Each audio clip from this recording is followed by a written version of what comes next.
할렐루야. 좋으신 하나님께 영광 감사 올려드립니다. 예수님의 이름으로 여러분 모두를 축복합니다. 6월 18일 셋째 주일 말씀 묵상입니다. 기도하겠습니다. 영광과 감사를 우리 하나님 앞에 올려드립니다. 온 마음으로 하나님을 사랑합니다.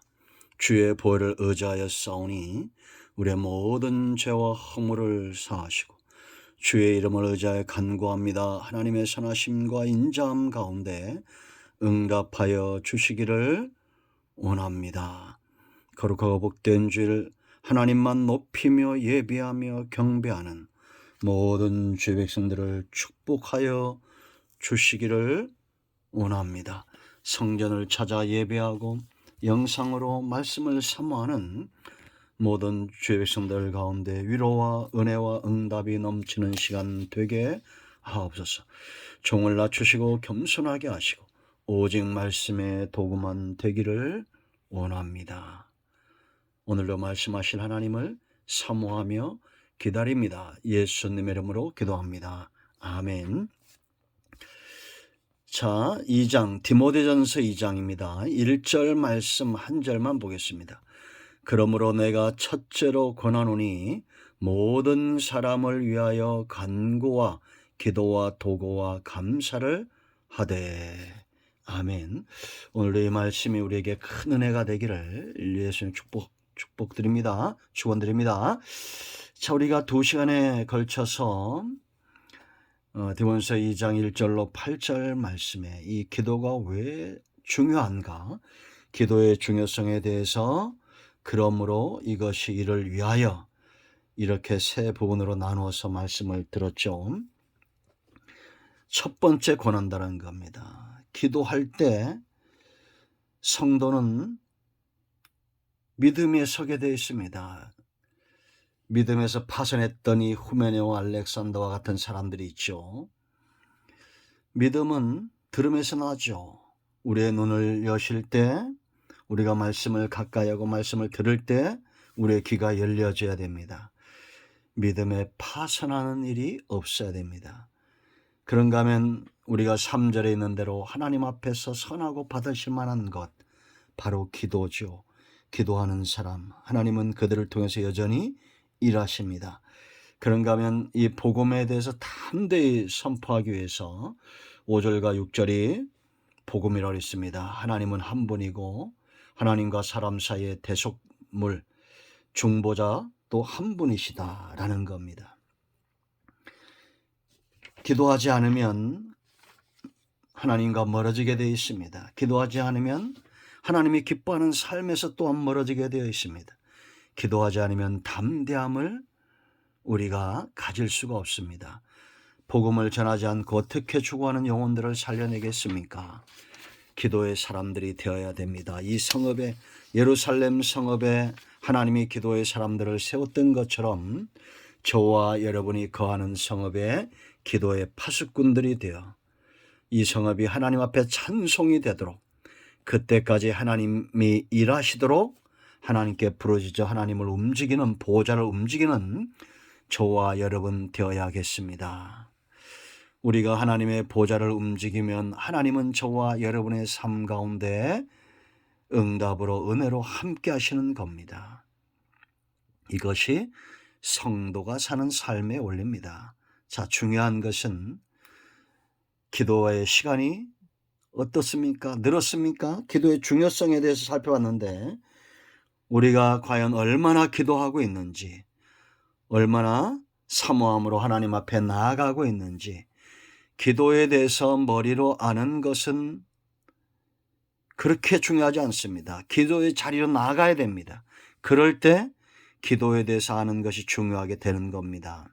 알고만 있다면 무슨 의미가 있습니까?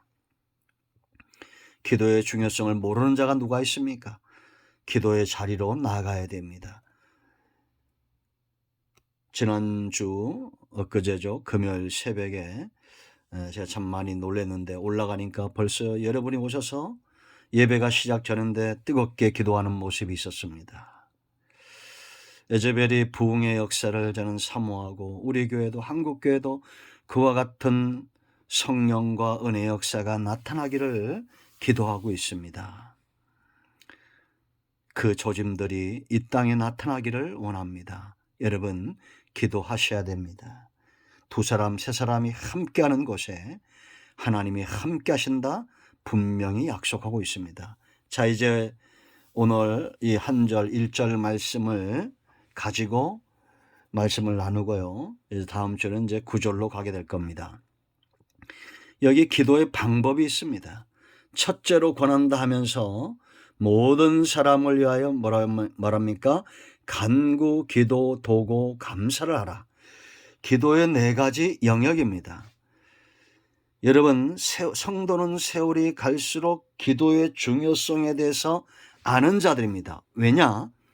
기도는 반드시 응답이 되고 또한 기도의 사람은 성숙하게 되어 있습니다. 기도의 단계도 성숙하게 되어 있고 하나님은 여전히 기도의 사람들을 통해서 일하시고 있다라는 겁니다.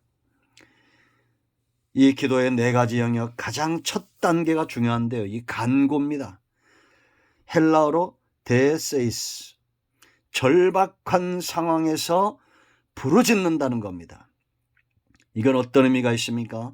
정말 우리가 간구해야 될 상황이 있죠. 절박한 상황이 있죠. 그때 그런 상황을 하나님이 아시고 기도하라는 겁니다. 여러분, 제가 자주 말씀드리지만 에레미야 33장 1절로 3절 말씀 보면 에레미야가 하나님의 말씀에 순종하다 감옥에 갑니다. 얼마나 절박합니까? 얼마나 억울하겠어요. 그때 하나님이 오셔가지고 철창문을 열고 그를 끌어내신 것이 아니라 너는 내게 부르짖으라는 겁니다. 내가 너에게 보여주겠다는 겁니다. 크고 엄밀한 것을 보여주겠다. 왜냐? 나는 이를 지어 성취하는 여호와다라고 말합니다. 여러분, 지금까지 얼마나 절박한 상황이 있었습니까? 없는 사람 없지요? 그때 간구하셨습니까? 기도 응답이 있었습니까? 앞으로도 우리 삶 가운데 이렇게 절박한 상황이 올 거라는 겁니다. 그때도 하나님은 함께 하시고 하나님의 이 사랑의 속성이 우리에게 길이 되는 겁니다. 응답의 길이 되는 거예요. 여러분, 죄인이 간구한다는 것은 자기 의나 자기의 선함으로 응답이 오는 것이 아니라 여호와 이름, 예수 그리스도의 이름을 붙들고 간구할 때 하나님이 들으신다는 겁니다. 앞으로 절박한 상황이 오지 않을 거라고 믿는 사람들은 기도할 필요가 없어요. 우리는 그 절박한 상황에서도 평안할 수 있습니다. 사자굴 속에서도 풀무불 속에서도 간구하고 기도하기 때문이죠. 여러분, 야복 강가의 야곱의 기도를 우리가 압니다. 앞으로도 뒤로도 못 가는 정말 이 사방이 막혀있는 그런 상황입니다. 진퇴양난의 상황이죠. 뒤에는 그의 삼촌 라반이 기다리고 있습니다. 넘어오지 말라는 겁니다. 단을 쌓고 이젠 넘어오지 말라. 이제는 뒤로도 못 가는 겁니다. 앞에는 누가 있어요? 에서가 그가 길리온 자들을 데리고 야곱에게 온다는 소리가 들립니다. 그때 야곱이 했던 것이 뭡니까? 인생은 홀로죠. 하나님 외에는 그의 도움이 없어요. 그에게 4명의 아내가 있지만 많은 종들이 있고 많은 재산이 있지만 그것으로 무엇하겠습니까? 하나님 앞에 홀로 씨름하며 있는 이 야곱에게 하나님이 찾아오십니다. 밤새 그와 씨름하죠. 간구하라는 겁니다. 기도하라는 겁니다. 야곱은 붙들고 늘어집니다. 그가 의지했던 환도뼈가 부러지며 하나님을 의지하는 야복 강가의 그 간구의 상황이 분이엘의 축복의 단으로 바뀝니다. 여러분, 우리가 느헤미야의 기도를 알지요. 느헤미야 1장 1절로 4절 말씀 보면 그의 형제 가운데 하나인 하나니가 두어 사람과 함께 유다에서 와서 느헤미야에게로 옵니다. 그때 상황을 물어봐요. 예루살렘 형편을 물어봅니다. 그들이 느헤미야가 이를 때 남아있는 사람들이 그 지방 거기에서 큰 환난을 당하고 능욕을 받으며 예루살렘 성은 허물어지고 성문들은 불탔다 하는지라. 그때 느헤미야가 할 수 있는 것은 간구하는 겁니다. 빠르게 하나님 앞에 나가 내가 이 말을 듣고 앉아서 울고 수일 동안 슬퍼하며 하늘의 하나님께 금식하며 기도하여 이르되 하늘의 하나님 여호와 크고 두려우신 하나님이여 주를 사랑하고 주의 계명을 지키는 자에게 언약을 지키시며 긍휼을 베푸시는 주여 간구하나이다. 뭐라고요? 간구했다는 겁니다. 하나님이 느헤미야를 통해서 어떤 역사를 이루었는지 우리가 잘 알죠. 느헤미야를 보내서 성벽을 건축합니다. 50일에 기적이 일어나죠. 여러분, 지금 이 나라가 온통 성은 불타고 성문은 불타는 것 같지 않습니까? 사방이 뚫려 있는 것 같습니다. 나라와 민족을 위해서 우리가 간구할 때입니다. 히스기야의 기도를 우리가 알죠.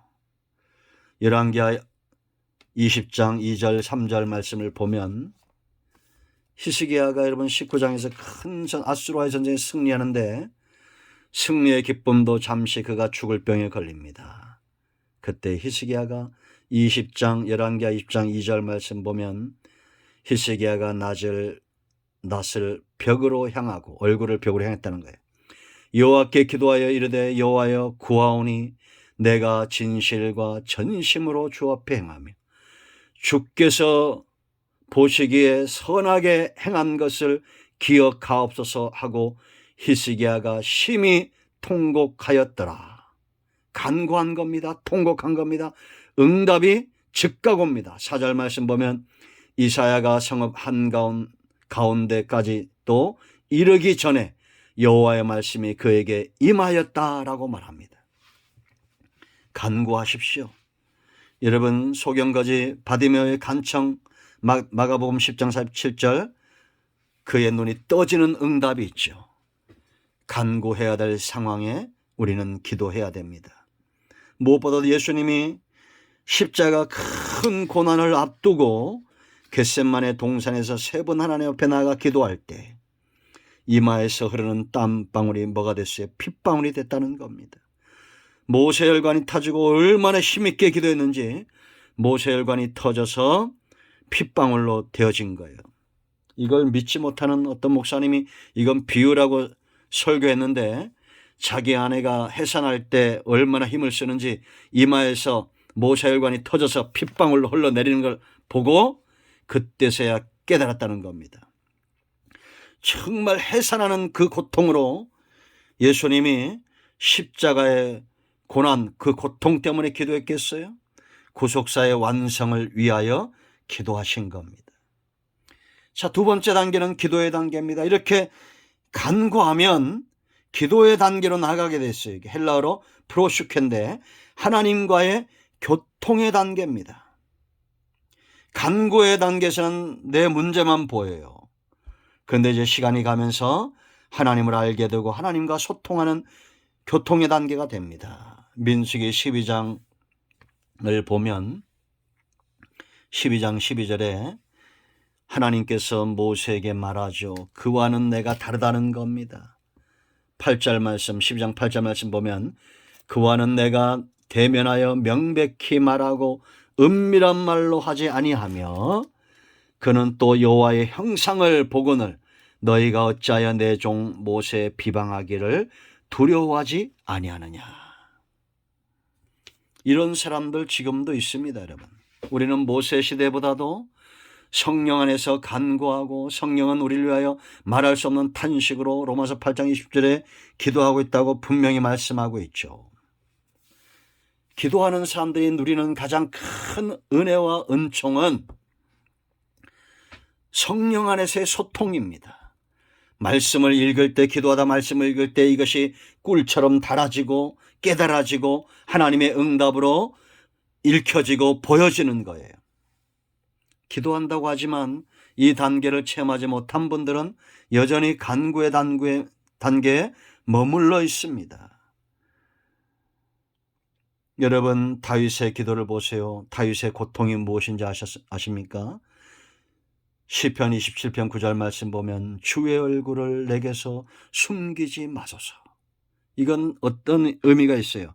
그 전에는 주의 얼굴을 보는 것처럼, 대면하는 것처럼 그렇게 하나님과 소통하고 그 음성을 듣고 했다는 겁니다. 다니엘 보세요, 여러분. 그가 왕의 조소를 두려워하지 않고 다니엘서 6장 10절 말씀을 보면 예루살렘 성을 향하여 창문을 열고 3번 기도했던 건 이유가 뭐겠어요? 왕의 명령보다도 하나님과의 소통을 더 즐거워하고 기뻐했기 때문입니다. 그러니까 기도하는 겁니다. 성경의 믿음의 사람들은 하나님과 항상 소통하는 기도의 사람들이었다라는 겁니다. 마가복음 1장 35절 말씀 보면 예수님은 새벽 미명에 나가 기도하셨어요. 하나님과 만남의 시간, 묵상의 시간, 아무도 깨어나지 않은 새벽에 그렇게 하나님 앞에 나아갔다라는 겁니다. 여러분, 하나님과 정한 시간이 있습니까? 기도의 사람들은 새벽을 깨우는 사람들이었습니다. 여러분, 시편 46편 5절, 57편 8절, 63편 6절 말씀 보세요. 내가 새벽을 깨우고 새벽에 일어나 주의 말씀을 읊조리겠다라고 말합니다. 새벽에 하나님이 우리의 성읍을 도우시기 때문이에요.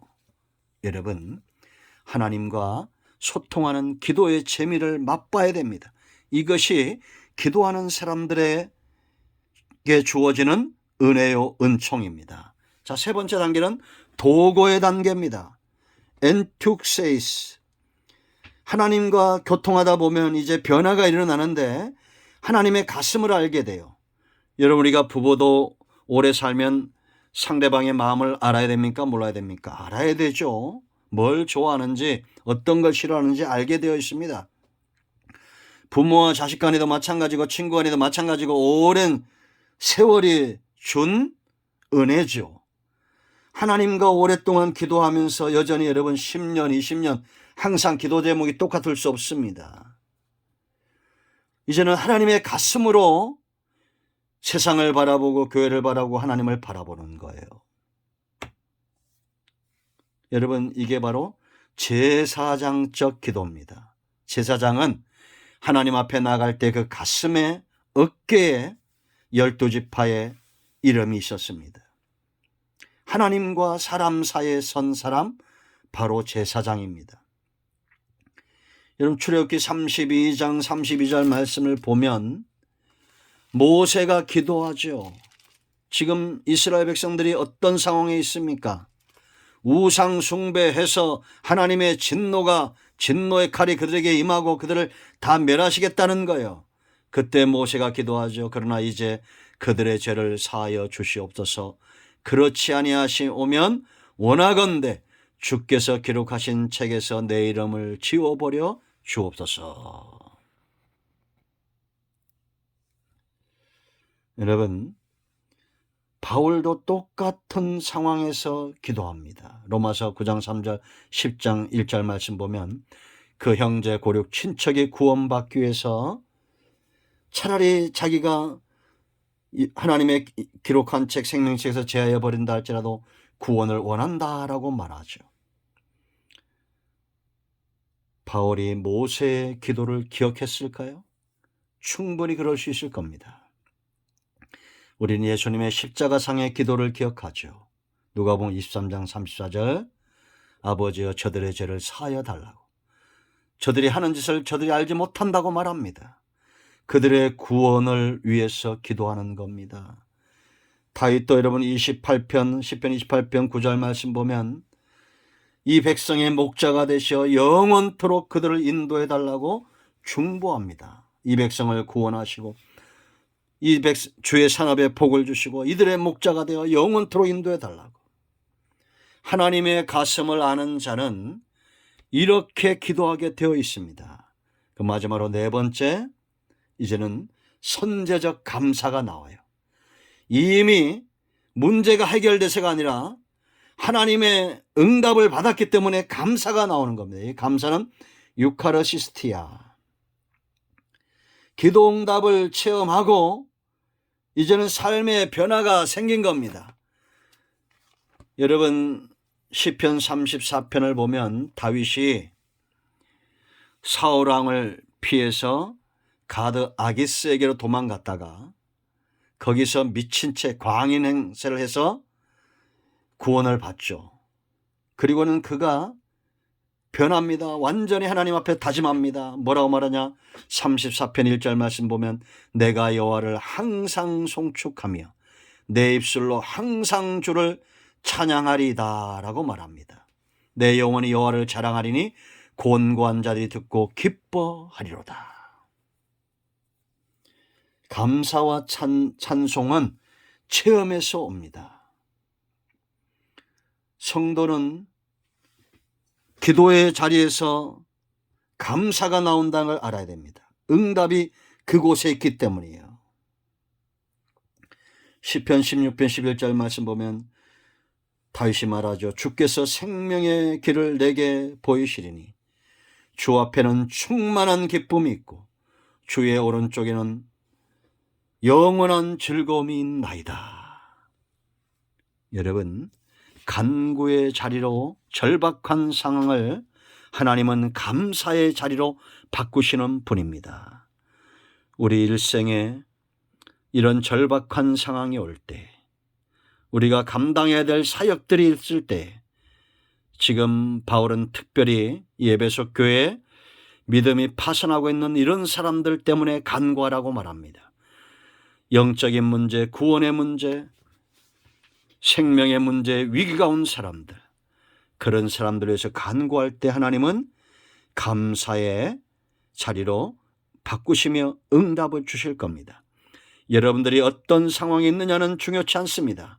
중요한 것은 기도하느냐 안 하느냐의 문제입니다. 기도할 때 하나님은 감사의 자리로 바꾸실 겁니다. 기도하겠습니다. 예수님의 이름을 의지하기도 합니다. 이 말씀대로 되게 하여 주시옵소서. 간구하고 기도하고 도구하고 감사하는 우리의 기도의 삶에 하나님의 은혜와 응답으로 풍성해지기를 원합니다. 예수님의 이름으로 사모하며 축복하며 취하며 기도합니다. 아멘. 이제는 우리 주 예수 그리스도의 크신 은혜와 하나님 아버지의 크신 사랑과 성령의 위로교통 충만 치유 회복하심의 역사가 영상을 듣고 은혜를 사모하는 모든 주의 백성들, 성전을 찾아 예배하는 모든 하나님의 자녀들 위해, 이 나라의 민족 위에 이제부터 영원토록 함께 있을지어다. 아멘. 할렐루야. 오늘도 응답이 우리 가운데 임하였습니다. 여러분 모두를 축복합니다. 아멘.